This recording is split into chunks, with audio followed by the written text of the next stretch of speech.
Aujourd'hui, nous recevons donc Vincent Rio qui vient de créer un projet avec une démarche éco-responsable qui se nomme Fine Alpaga. Vincent, bonjour, ça va? Bonjour, merci de me recevoir. Alors, c'est quoi le Fine Alpaga? C'est une entreprise familiale, ça a été créé il y a peu de temps. Donne-nous un peu de détails, un peu d'informations.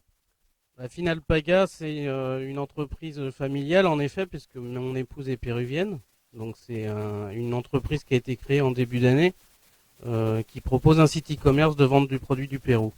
Votre épouse, donc, elle est péruvienne, donc, mais comment a germé ce projet et comment il a été lancé?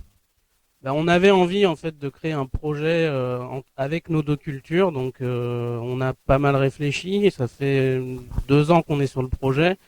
Et moi, en me baladant à Lima ou dans les régions péruviennes, j'ai essayé d'identifier des potentiels pour vendre en France. Donc, on s'est appuyé sur l'excellence textile du Pérou, l'alpaga et le coton pima. L'alpaga, donc tout le monde ne le connaît pas. Donc l'alpaga, c'est synonyme de mohair, c'est synonyme d'excellence dans la laine. On le trouve exclusivement au Pérou. Vous avez des agriculteurs qui ont des exploitations d'alpaga à travers le monde, mais bon, essentiellement au Pérou, bien évidemment, puisque c'est un animal qui est depuis la période des Incas, donc depuis des milliers d'années, qui sont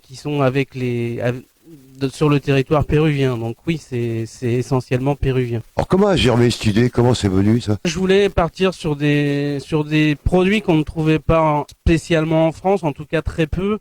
On a beaucoup de marchands péruviens sur les marchés dans l'hexagone français. Je voulais pas faire la même chose, bien évidemment.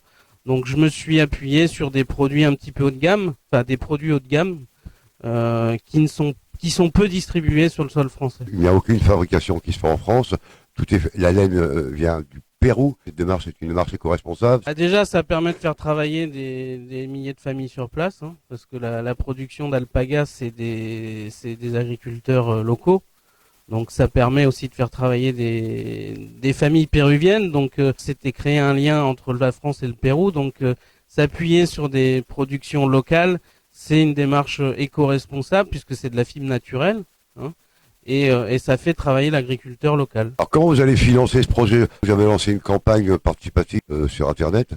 Alors oui, j'ai lancé une campagne de financement participatif qu'on appelle crowdfunding dans le jargon, sur la plateforme Tudigo, qui est une plateforme qui est en partenariat avec la Chambre de commerce de l'Allier. L'idée de cette campagne, c'est de pouvoir nous aider à financer la collection printemps-été, parce qu'on arrive en pleine période de chaleur et que vendre des pulls au mois de juillet, c'est pas évident. Donc on a de toute façon un facteur saisonnier dans notre activité, et la campagne de crowdfunding nous permet d'avoir un financement complémentaire, parce que bon, c'est pas que ça qui financera la collection, puisque c'est des produits encore une fois de haut de gamme, donc qui ont un coût aussi à l'achat, hein. On m'a donné un petit peu d'informations donc sur ce site.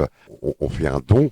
On a jusqu'au 7 mai. Si le 7 mai, la somme initiale n'est pas arrivée, tous les dons antérieurs sont perdus. Dans une campagne de financement participatif,